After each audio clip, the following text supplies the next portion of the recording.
You'll be back in economy, Mom. And honestly, you should be grateful we're even bringing you along.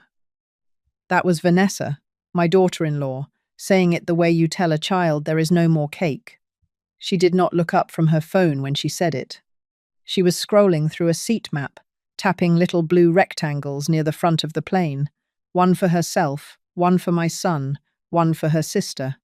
I was standing in my own kitchen with a warm dish of scalloped potatoes in my hands because I had made supper for all of them the way I did every Sunday. The steam was still coming up through the foil.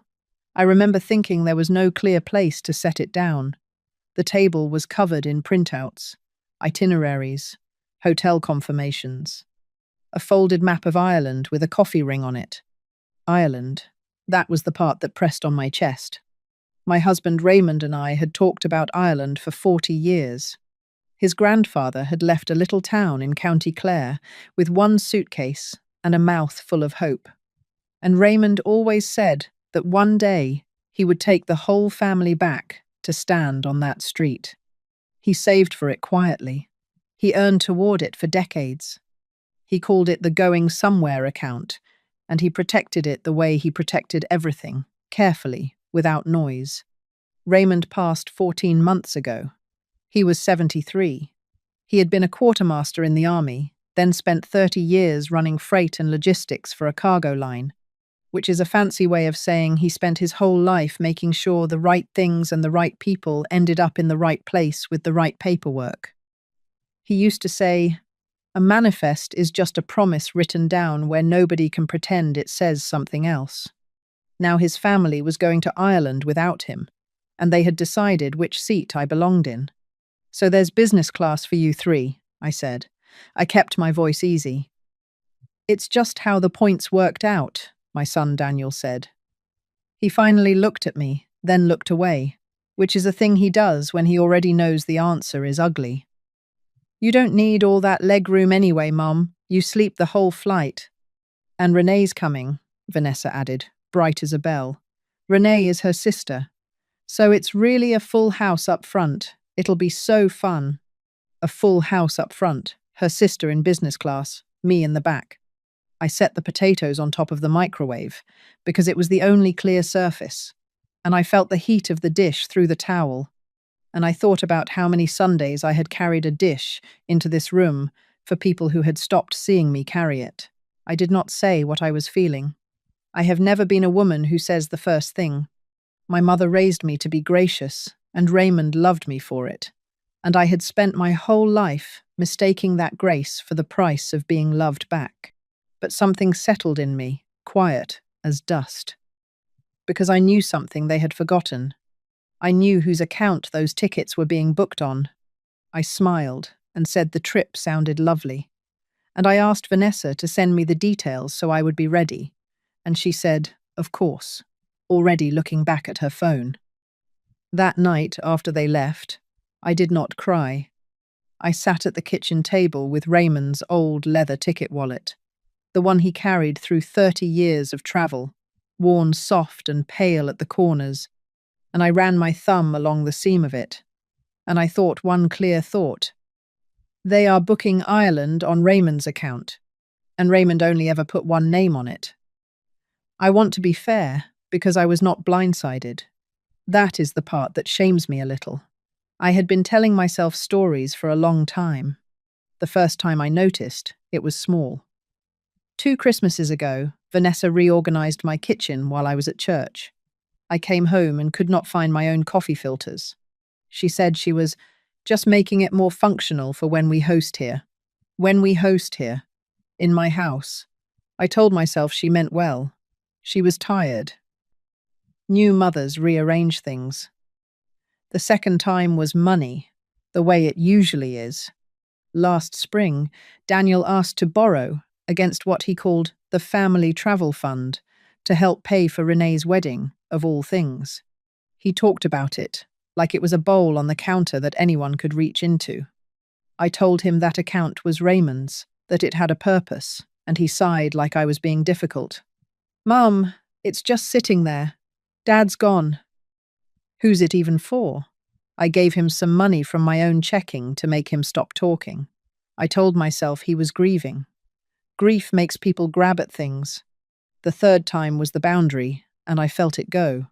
At Thanksgiving, Vanessa seated me at the little card table with the children, the wobbly one by the hallway, while the grown-ups sat at Raymond's dining table under Raymond's light. When I mentioned it, gently, she laughed and said, "Oh, but you're so good with the kids." And Daniel, my son, laughed too. He laughed. He sat at his father's table and laughed while his mother sat by the hallway holding a paper napkin. I told myself it was one holiday. I told myself he did not see it. I told myself Raymond would not have let it go too far, forgetting that Raymond was the only reason it had never gone this far before. He would not let it go too far. That is what I kept telling myself. But Raymond was gone, and a man who is gone cannot hold a door. So when Vanessa stood in my kitchen, tapping seats near the front of a plane, and told me to be grateful for the back, I finally understood that those 3 moments had never been separate at all. They had been practice. The next morning, I did not stew. I made a decision that felt almost boring, which is how the real ones usually feel. I decided to read. Vanessa had emailed me the trip details, the way she promised, because it did not occur to her that I would look at them closely. People who assume you are harmless rarely bother to hide anything. The email had everything, the itinerary, the confirmation numbers, and at the bottom, out of pure carelessness, a screenshot of the booking summary. I put on my reading glasses, and I studied it the way Raymond taught me to study anything with numbers on it. Slowly, line by line, out loud when I had to. 4 passengers, Daniel, Vanessa, Renee, and me. 3 seats in business, 1 in economy. And every one of those 4 tickets was drawn against the same rewards account, a number I recognized. A number I had seen 1,000 times on statements Raymond kept in a folder labeled, in his blocky quartermaster hand, "Going somewhere." That account was not the family's. It was not just sitting there. It had a single account holder. Me. Raymond had built it over 3 decades, and when he set it up, he made me the sole owner, and years ago he had added Daniel as what the airline calls an authorized user. Back when Daniel was in college, and Raymond wanted him to be able to book a flight home in an emergency, an authorized user can spend. An authorized user cannot own. Raymond used to say, the difference between the two was the difference between a key and a deed.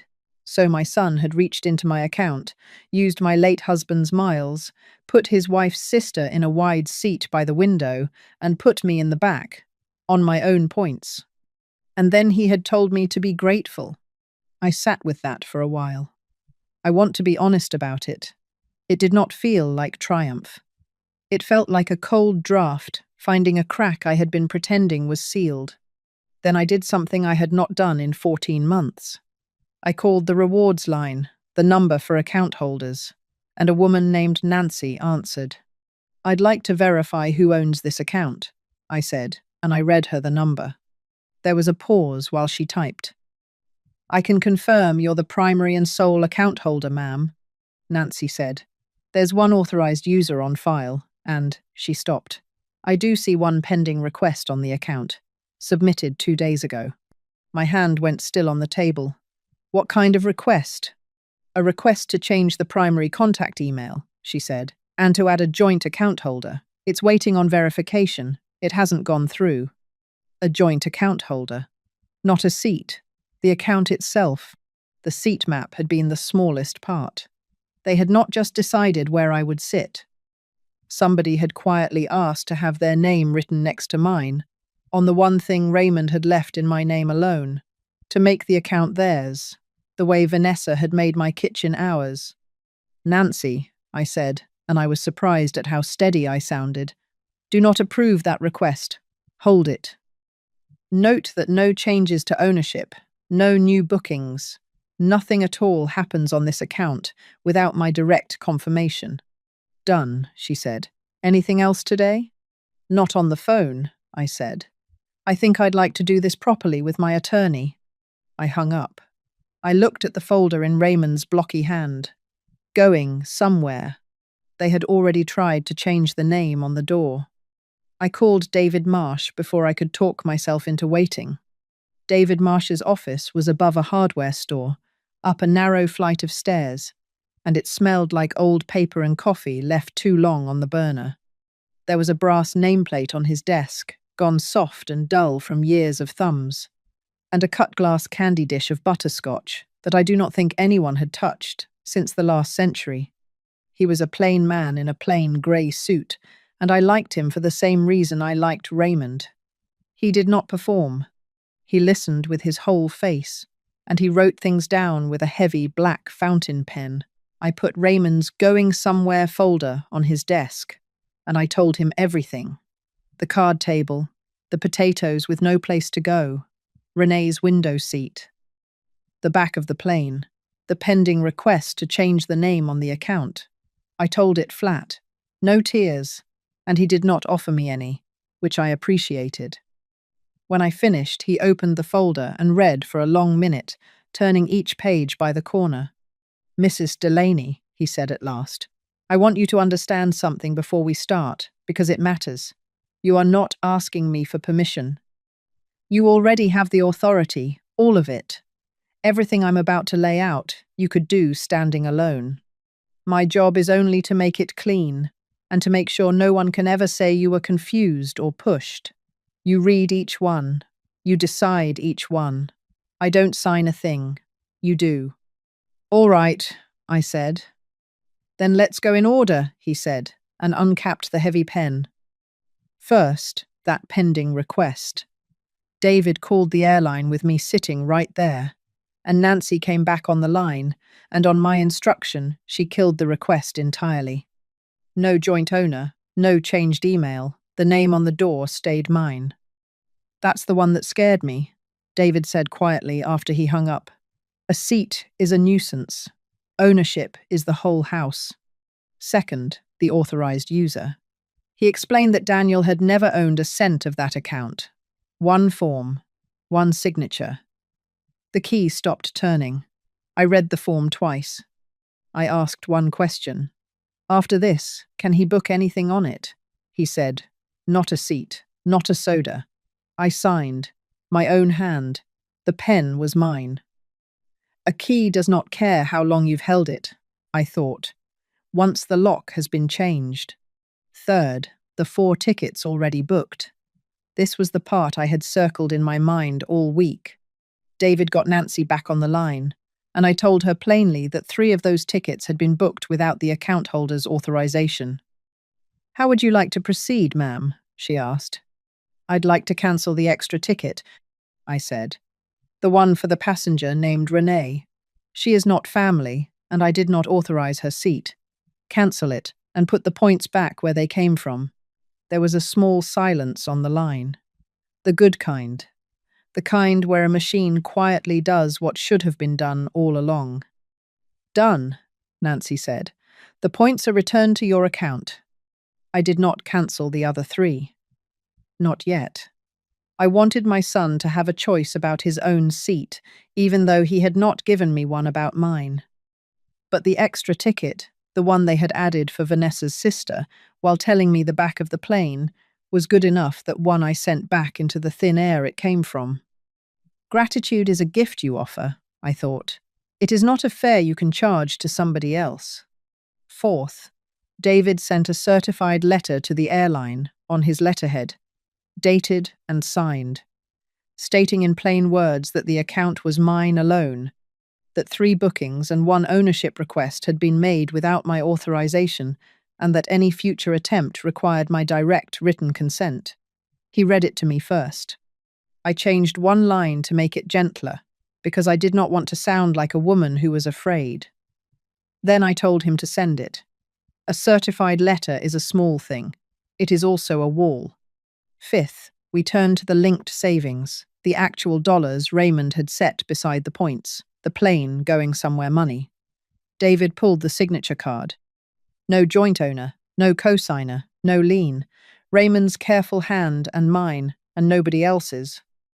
but the default beneficiary form still listed Daniel from years back, and I sat with that a moment.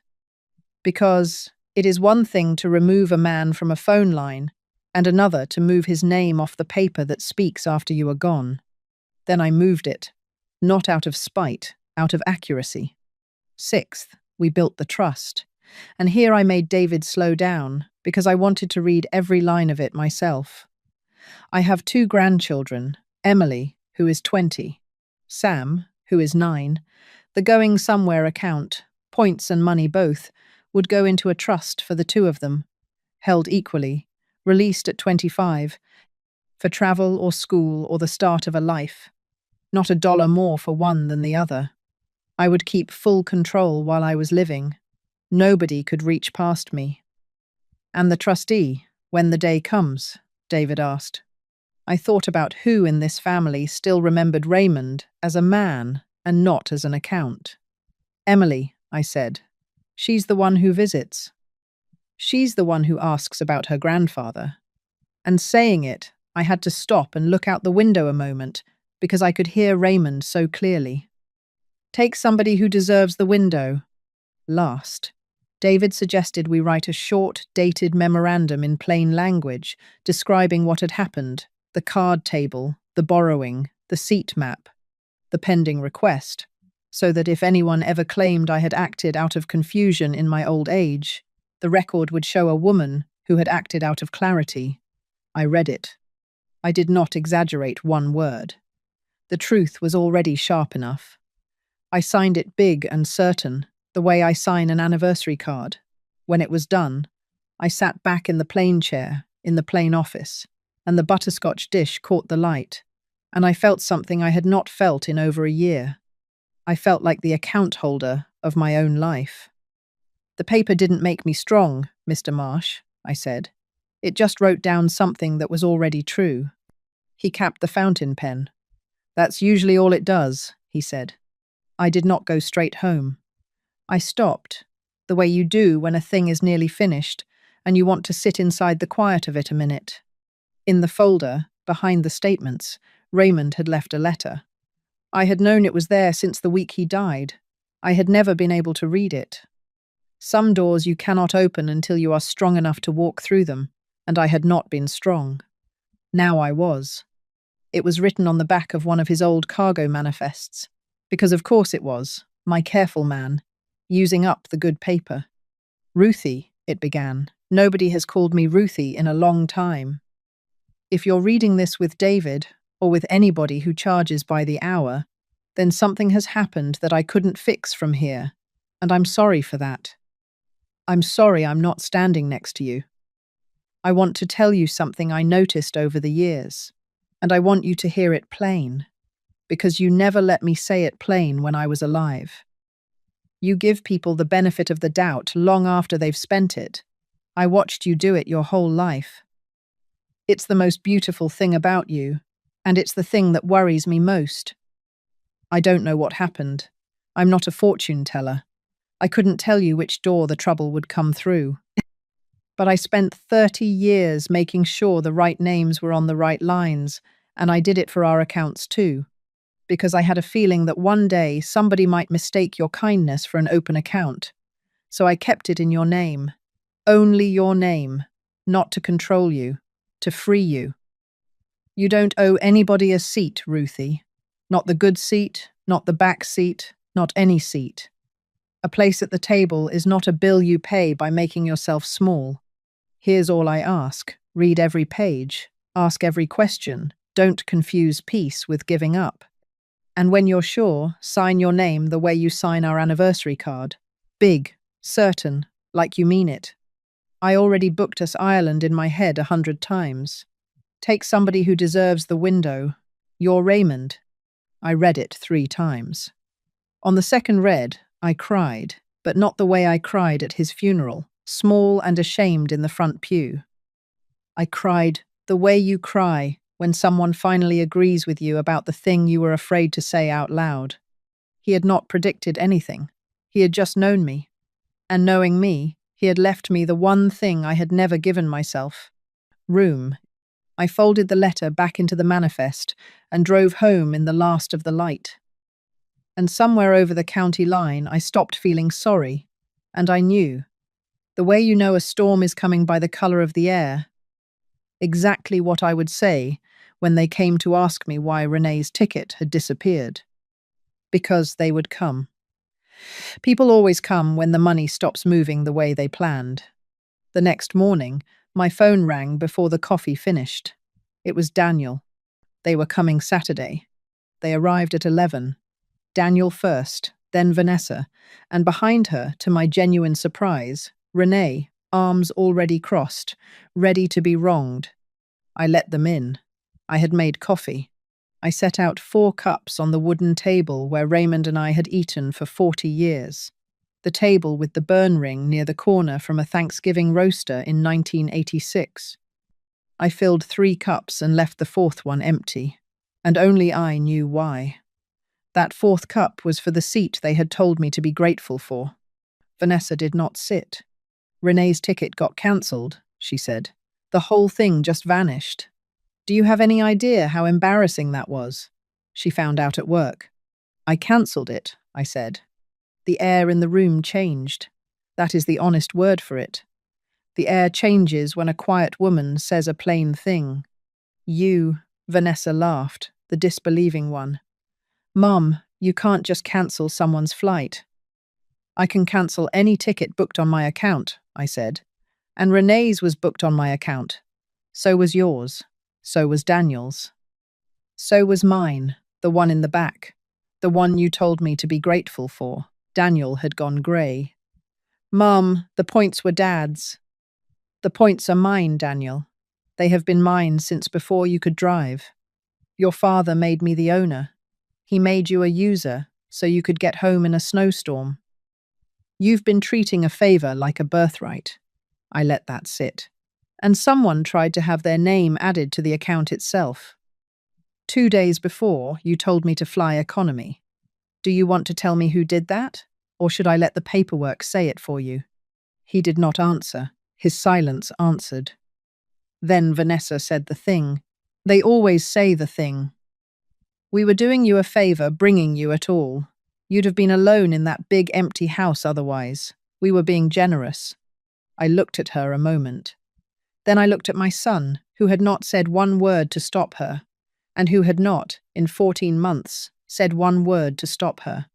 Vanessa, I said, you may have booked the seats, but Daniel is the one who let you call his mother a favour. He flinched.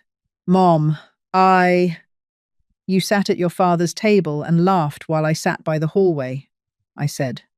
You reached into your father's account and told me it was just sitting there. You put your wife's sister in the window and your mother in the back and told her to be grateful. You didn't say the cruel words, Daniel. You just made sure there was always a chair for the person who did. He started to apologize. I heard it coming, that fast, wet rush of, I'm sorry, Mom, I didn't mean, we can fix this. And I raised one hand. Not sharp. Just enough. Not yet, I said. Some apologies need to be held a while before they can be answered. Yours is going to sit out on the porch a bit. Vanessa snatched up her coat. So, we're just not going to Ireland now? You're punishing us? You can still go to Ireland, I said. You'll pay for your own 3 seats, the way people do, and I won't be flying economy behind you. I won't be flying at all. That account is a trust now, for the children, held until they're grown. You gave our kids money to a trust? Her voice cracked on it. I gave your children a future, I said, instead of a lesson in how to talk about their grandmother behind her back. There is no answer to that. They did not find one. They left the way that kind leaves, loud in the driveway, quiet in the heart. I stood in my own doorway and watched the taillights go. Then I did the smallest, most enormous thing. I closed the door, turned the deadbolt Raymond installed with his own hands, and the click of that lock was the most satisfying sound I had heard in 14 months. Emily came on Wednesday. She did not call ahead. She just knocked.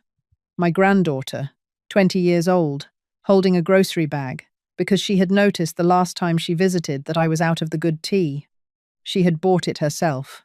Nobody sent her. We sat at the kitchen table, and I made her a grilled cheese, the way I used to when she was small, cut on the diagonal, and she ate it with her elbows on the table the way her grandfather always did, and it undid me a little to see it. "Grandma," she said, not looking up, "I heard what Mum said about the plane, about you being grateful. I was in the other room." I waited. "I didn't know how to stop it," she said. "I'm 20. Nobody listens to me at that table either. But I want you to know I heard it, and I knew it was wrong, and I hated it."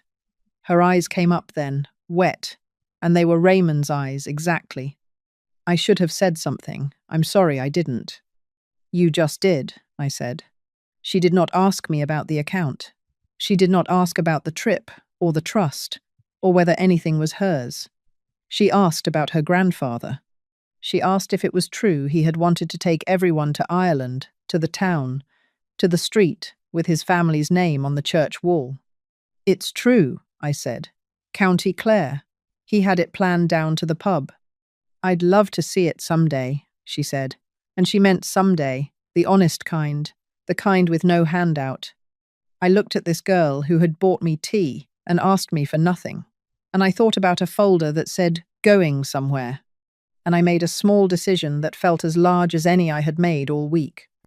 "Emily," I said, "how would you feel about coming with me, not on anyone's points? On mine, freely given. You and me, and a map with a coffee ring on it."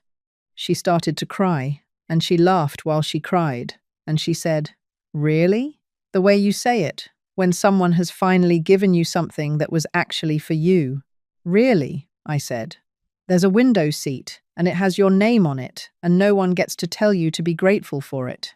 It's just yours." I did not tell her yet that she would one day be the trustee.